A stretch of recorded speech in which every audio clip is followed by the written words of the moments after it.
ছোট্ট একটি গ্রামে বাস করত চম্পা ও তার দুই মেয়ে, রুমি ও সুমি। সুমি ছিল চম্পার সৎ মেয়ে। সুমির মা সুমি জন্মের পরপরই মারা গেছে, তাই রুমিকে খুব আদরে রাখলেও সুমিকে দিয়ে বাসার সব কাজ করাতো সে। একদিন রুমির মা রান্না করতে করতে হঠাৎ তার খুব পিপাসা লাগলো। সে রুমিকে ডেকে বলল, রুমি, মা আমাকে এক গ্লাস জল দে তো মা। রুমি তখন ঘুমাচ্ছিল, তাই শুনতে পায়নি। সুমি তখন ঘর মুছতে মুছতে মায়ের জল খাবার কথা শুনল, তাই সে হাতের কাজ ফেলে রেখে জল নিয়ে গেল মায়ের জন্য। মা, এই নাও জল। এই মেয়ে, তুই নিজেকে কি ভাবিস? হ্যাঁ, তোকে মেয়ে বলে ডেকেছি বলে ভেবেছিস তোর ওই নোংরা হাতের জল আমি খাবো? তুই ভাবলি কি করে? হ্যাঁ, মা, আমি হাত মুছেই জল এনেছি তোমার জন্য। এই নে বালতি, কূপ থেকে জল ভর্তি করে নিয়ে আয়। ঠিক আছে মা।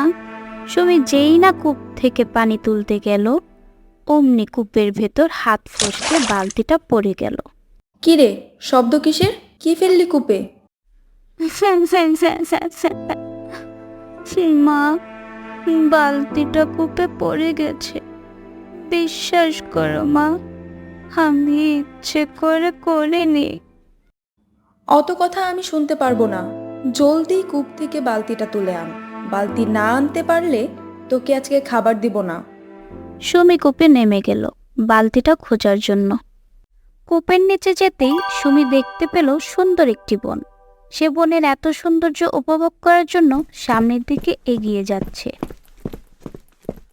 কিছুক্ষণ হাঁটতেই সে দেখতে পেল দুটি মুরগির ছানা। আগুনে জ্বলছে তারা, আর তারা বলছে, আমাদেরকে বাঁচাও, আমরা পুড়ে যাচ্ছি। এটি দেখে সুমি ছানা দুটিকে আগুন থেকে বাঁচালো এবং ছানা দুটি সুমিকে বলল, এবার তুমি সামনে এগিয়ে যাও। আরও কিছুক্ষণ হাঁটতেই দেখলো একটি ডালিম গাছ। সে বলছে, কেউ পাকা ডালিমগুলোকে গাছ থেকে নামিয়ে আমাকে হালকা করো না। এটি দেখে সুমি খুব কষ্ট করে ডালিমগুলোকে নিচে নামিয়ে আনলো, গাছটিকে হালকা করলো এবং গাছটি তাকে বলল, এবার তুমি সামনে এগিয়ে যাও। সে আবার হাঁটতে লাগলো। কিছুক্ষণ হাঁটতেই সে এক বুড়ির দেখা পেল। এই মেয়ে, এদিকে আসো, আমি তোমার কোনো ক্ষতি করব না। এই কূপে আমাকে আমার মা পাঠিয়েছে একটা বালতি খুঁজতে। এসে যেহেতু পড়েছ, সেহেতু কোথাও না কোথাও তো থাকতেই হবে। তুমি আমার বাড়িতে থেকে যাও, তবে এখানে থাকতে হলে তোমাকে ঘরের সকল কাজ করতে হবে।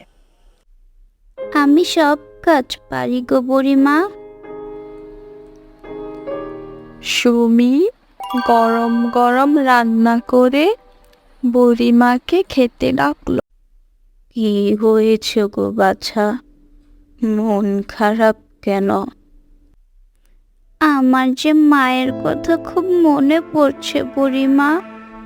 তোমার মা বুঝি তোমাকে খুব আদর করেন?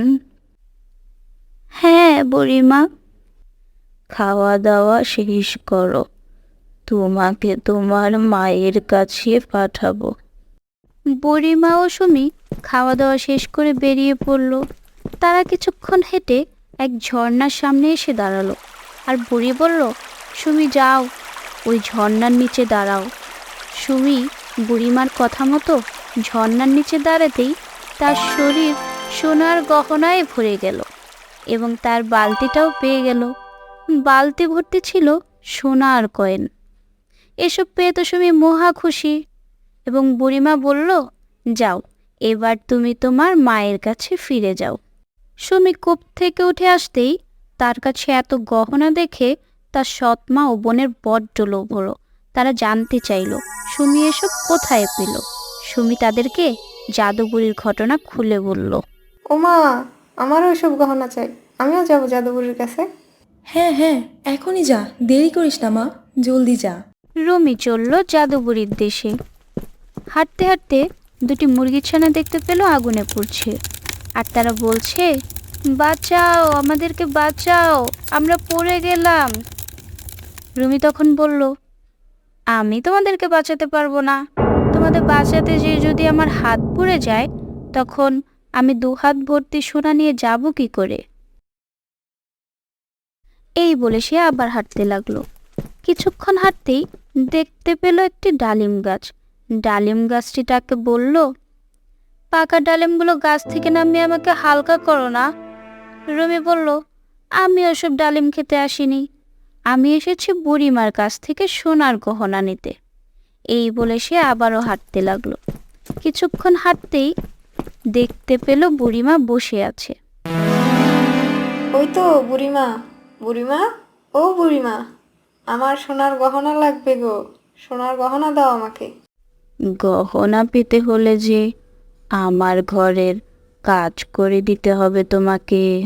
আমি বলেছি তো আমি কাজ করতে পারি না, তুমি আমাকে গহনা দিলেই আমি চলে যাব। তোমার দিদি আমার ঘরের কাজ করেছে বলেই আমি তাকে গহনা দিয়েছি। আমি বলেছি তো আমি কাজ করতে পারি না, তুমি আমাকে গহনা দিলেই আমি চলে যাব। তোমার গহনা লাগবে তো? আচ্ছা, তবে চলো দেখি আমার সাথে। এই বলে রুমিকে নিয়ে বুড়িমা তার ঝর্ণার সামনে এসে দাঁড়ালো আর বলল, তুমি ওই ঝর্ণার নিচে দাঁড়াও তো দেখি। রুমি ঝর্ণার নিচে দাঁড়াতেই তার পুরো শরীর কালো হয়ে গেল। এ কি বুড়িমা, তুমি আমার এ কি অবস্থা করলে? আমার দিদিকে গহনা দিয়েছো বলেই তো আমি এসেছি, তুমি এ কি করলে আমার? এই ঝর্ণা, যার মন যেমন তাকে তেমনই উপহার দেয়। তোমার মন যেমন কালো, তোমার উপহারও তেমন কালো। তোমার দিদির মনটা একদম খাঁটি সোনার মতো, তাই সে তার মনের মতোই উপহার পেয়েছে।